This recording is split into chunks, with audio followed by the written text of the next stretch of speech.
Bluegrass Jam Along is proud to be sponsored by Collins Guitars and Mandolins, each and every one built from the sound up in Austin, Texas.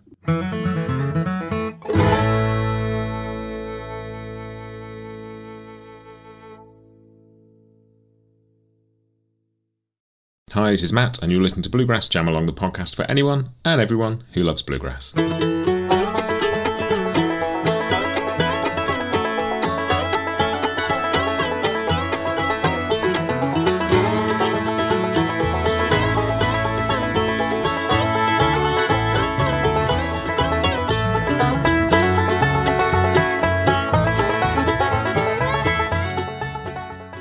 Hey everybody, welcome back to Bluegrass Jam Along. This is your Bluegrass Briefing for the 24th of July 2025.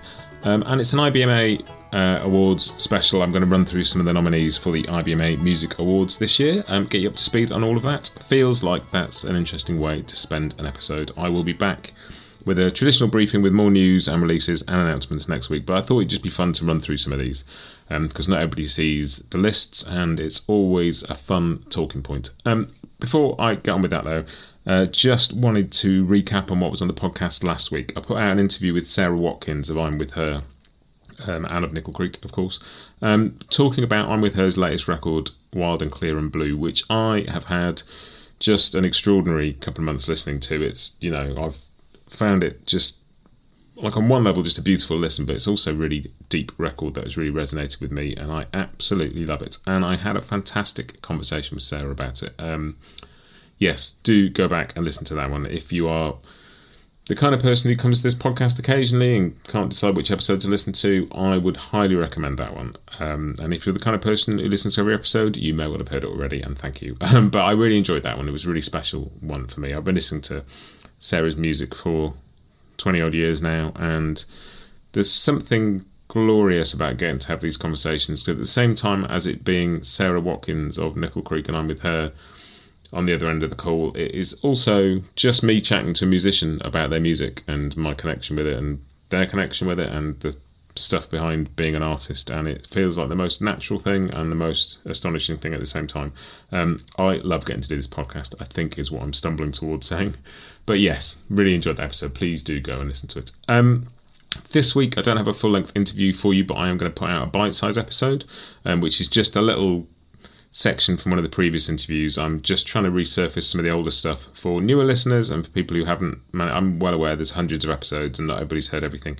So I'm just putting out some little bite-sized episodes in the week that I don't have an interview, so you can get a flavour of a previous thing. And they sort of stand on their own. They're talking about a little topic or a thing or an interesting way of looking at something, and they might give you a flavour of what the episode's like. You might listen to the full thing, you might just listen to the bite-sized one. All good either way.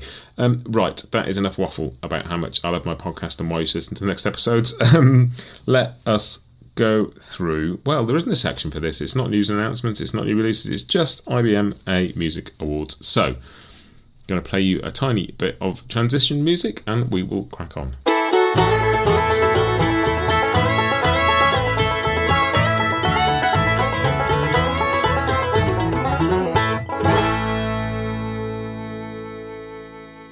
There you go. That was a tiny bit of transition music. There isn't an award for that.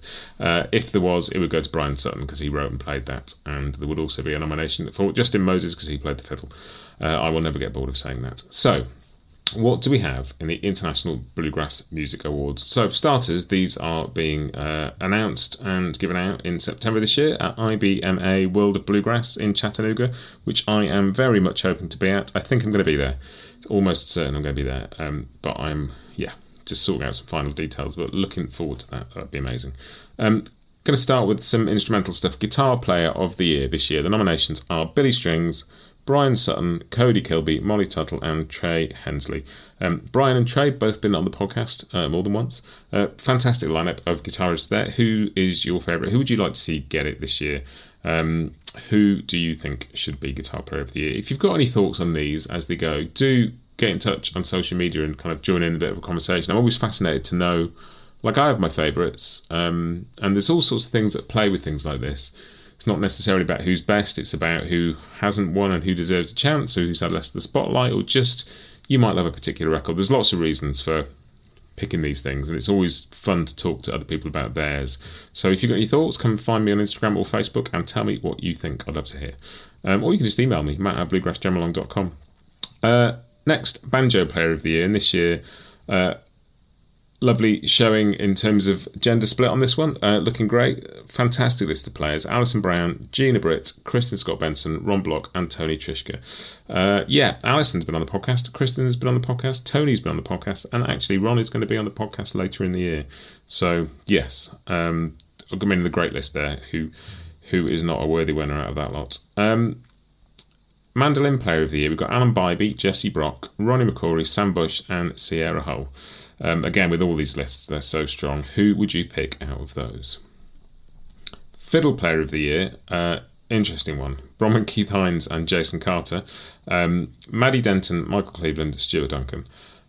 Yes, I mean, there's something fascinating about Jason Carter this year, just because he's finished that incredible kind of third of a century stint with Dell and the band, and is sort of out on his own doing his own stuff now. That's a fascinating thing to celebrate. Be interesting to see if he gets it for that reason, but all of them would be more than worthy of that.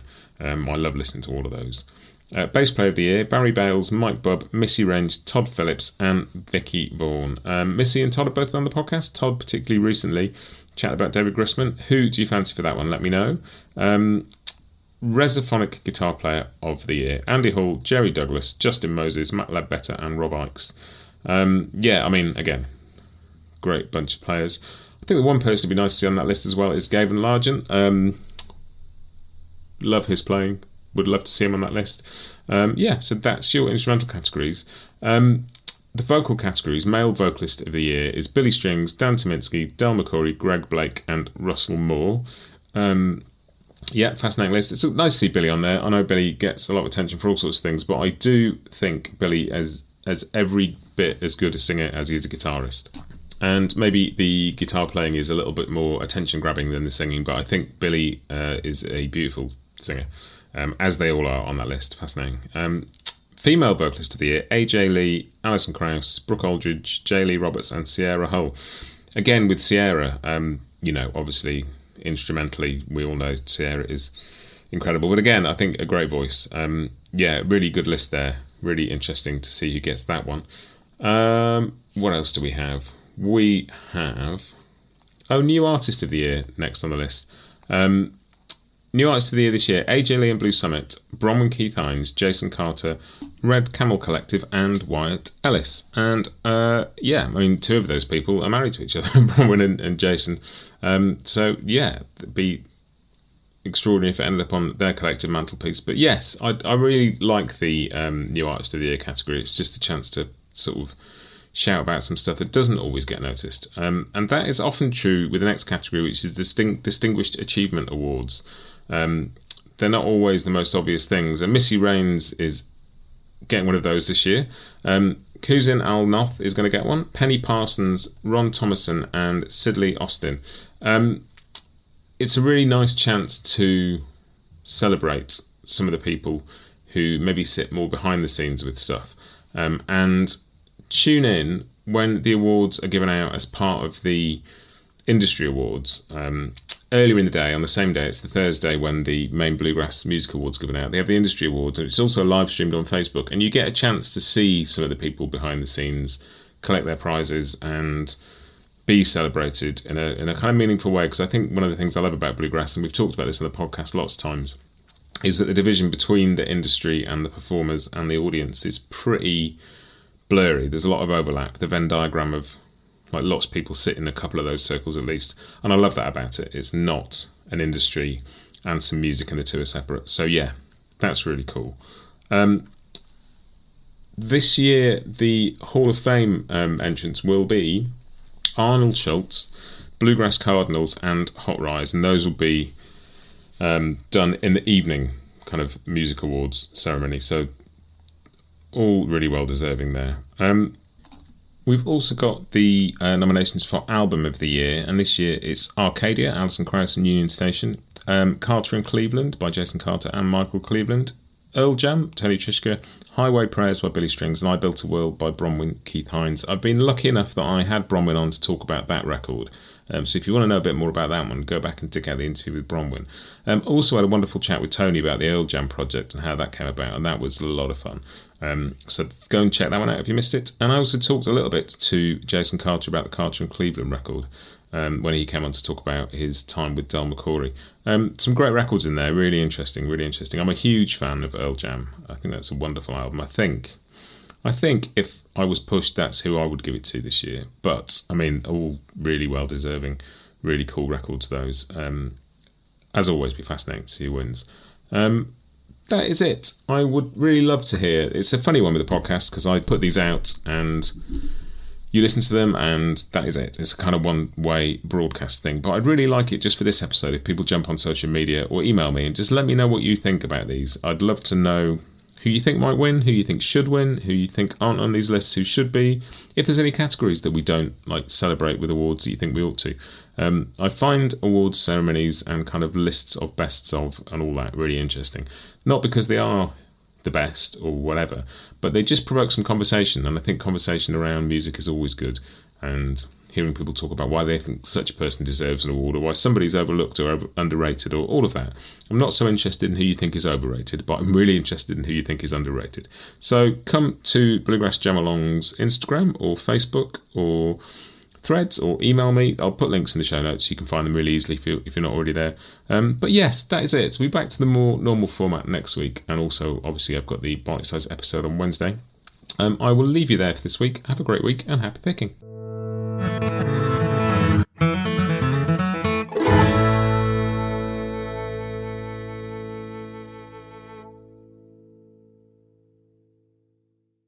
Bluegrass Jam Along is proud to be sponsored by Collins Guitars and Mandolins, each and every one built from the sound up in Austin, Texas.